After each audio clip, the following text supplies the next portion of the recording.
नमस्कार, मैं अंजना। आप देख रहे हैं शाह टीवी न्यूज। आइए रुख करते हैं आज की बड़ी खबरों पर।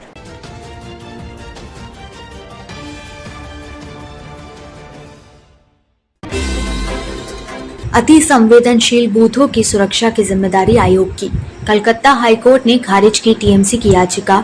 कलकत्ता हाईकोर्ट ने राज्य के अति संवेदनशील बूथों पर केंद्रीय बल की तैनाती के मामले में महत्वपूर्ण फैसला सुनाया है। कोर्ट ने कहा है कि अति संवेदनशील बूथों की सुरक्षा की जिम्मेदारी चुनाव आयोग की है।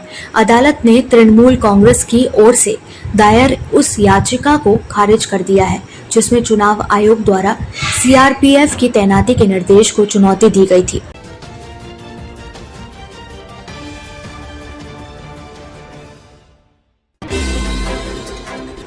सब साथ छोड़ गए पर वो खड़ा रहा। आखिर कौन है वो वफादार जिसने नहीं दिया केजरीवाल को धोखा। शुक्रवार 25 अप्रैल 2026 का दिन आम आदमी पार्टी के लिए किसी बड़े झटके से कम नहीं था, क्योंकि पार्टी के संस्थापक सदस्य और राज्यसभा सांसद राघव चड्ढा समेत आप के कुल 7 सांसदों ने बीजेपी में विलय कर लिया। बीजेपी में विलय करने वाले सांसदों में पंजाब के आम आदमी पार्टी के कोटे से 6 सांसद राघव चड्ढा, संदीप पाठक, अशोक मित्तल, राजेंद्र गुप्ता, विक्रमजीत साहनी और हरभजन सिंह तो वहीं दिल्ली आप के कोटे से सांसद स्वामी मालीवाल शामिल है।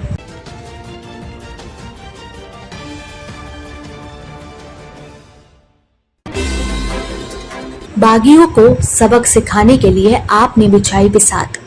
भगवंत मान अपने विधायकों संग करेंगे राष्ट्रपति से मुलाकात।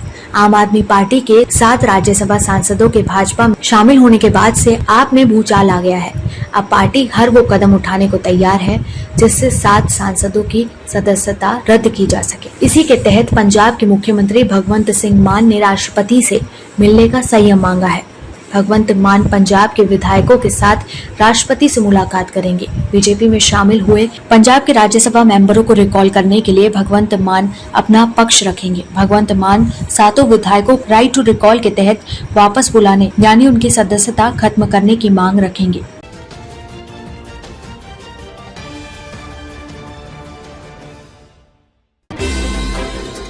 तेलंगाना के कविता ने किया नई पार्टी यानी कि टीआरएस का गठन।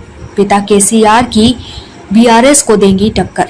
तेलंगाना के पूर्व मुख्यमंत्री के चंद्रशेखर राव यानी कि केसीआर की बेटी कल्वकुंतला कविता यानी कि के कविता ने अपनी नई राजनीतिक पार्टी तेलंगाना राष्ट्रीय सेना यानी कि टीआरएस लॉन्च की है। इसके साथ ही उन्होंने अपने पिता के नेतृत्व वाली भारत राष्ट्रीय समिति यानी कि बीआरएस से अपना निर्णायक और अंतिम अलगाव कर लिया है। समर्थकों के विशाल जनसमूह से घिरी के कविता ने मेडचल जिले के मुनीराबाद में पार्टी के नाम, झंडे और एजेंडे का अनावरण किया।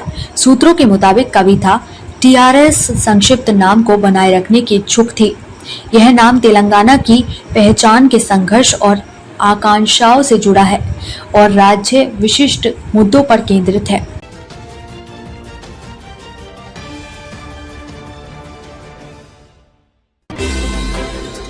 बेटी का रिजल्ट आया तो बूंदी के लड्डू लेकर निकले पिता। दुकान से घर पहुंचे तो मिली एक और खुशखबरी। यदि दिल में सपना हो और कुछ कर गुजरने का संकल्प हो तो लक्ष्य कितना भी कठिन हो आसानी से हासिल किया जा सकता है। कुछ ऐसा ही कर दिखाया है।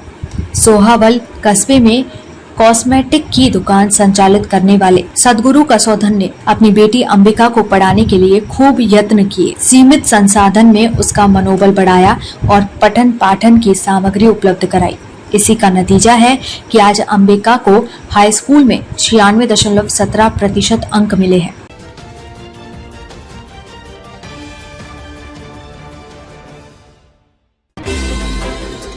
ननेरा से नरेला बनने की कहानी। युद्ध, व्यापार और विकास के उतार चढ़ाव का साक्षी राजाओं से लेकर अंग्रेजों तक का देखा राज। आज दिल्ली की शान भले ही कनॉट प्लेस के शानदार आर्किटेक्चर से हो, साउथ दिल्ली की आधुनिकता की चमक से हो, मेट्रो के विस्तार से हो या फिर एनसीआर के विकास से हो, लेकिन एक दौर था जब दिल्ली के कस्बे इसकी पहचान हुआ करते थे। दिल्ली के चारों कोनों पर 4 प्रमुख कस्बे नरेला, नजफगढ़, नांगलोई और मेहरौली का जिक्र हर कालखंड के इतिहास के पन्नों में मिल जाता है।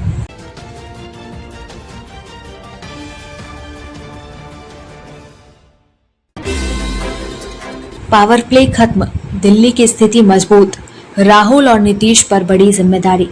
आईपीएल 2026 में आज दिन के पहले मैच में दिल्ली कैपिटल्स का सामना पंजाब किंग्स से है। ये मैच दिल्ली के घर अरुण जेटली स्टेडियम में खेला जाएगा। पंजाब की टीम इस समय शानदार फॉर्म में है और उसे हराना काफी मुश्किल है। दिल्ली की टीम वैसे भी निरंतरता की कमी से जूझ रही है और इसी के चलते पंजाब का पलड़ा उस पर भारी लग रहा है। हालांकि उसे खुशखबरी जरूर मिली है। तूफानी गेंदबाज मिचेल स्टार्क चोट से उबरकर टीम से जुड़ गए हैं।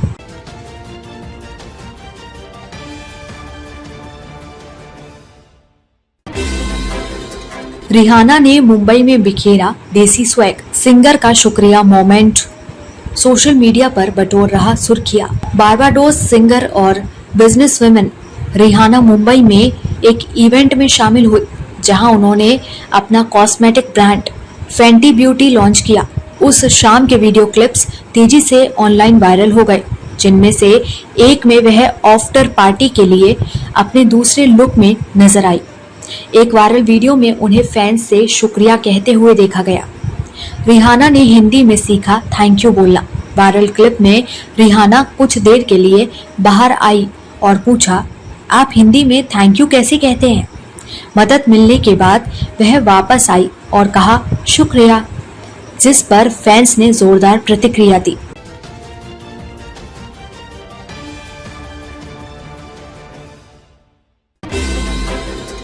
अगर दान करते तो दुनिया के दूसरे और तीसरे सबसे अमीर व्यक्ति होते, गेट्स और बफे। मस्क परोपकार में पीछे। बिजनेस मैगजीन फोर्ब्स ने दुनिया के अरबपतियों की संपत्ति को एक नया आयाम देते हुए ट्रू नेट वर्थ रैंकिंग जारी की है। इस लिस्ट में अरबपतियों द्वारा अब तक किए गए दान को भी उनकी संपत्ति में जोड़कर गणना की गई है। सवाल उठाया गया है कि अगर इन अरबपतियों ने कभी दान न किया हो तो आज उनकी संपत्ति और रैंकिंग कितनी अलग होती। फोर्ब्स की मौजूदा अरबपतियों की लिस्ट में एलन मस्क दुनिया के सबसे अमीर व्यक्ति हैं।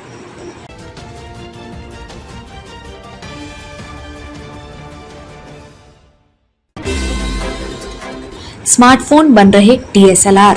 वीवो और ओप्पो जैसी कंपनियां दे रही अलग से फोटोग्राफी किट। स्मार्टफोन कैमरों में पिछले कुछ सालों में जबरदस्त सुधार हुआ है। आज आईफोन, गूगल पिक्सल या सैमसंग गैलेक्सी सभी फोन आम यूजर्स के लिए बेहतरीन फोटो क्वालिटी देते हैं। खास बात यह है कि अब ये सुधार मिड रेंज डिवाइसेस तक भी पहुंच गया है।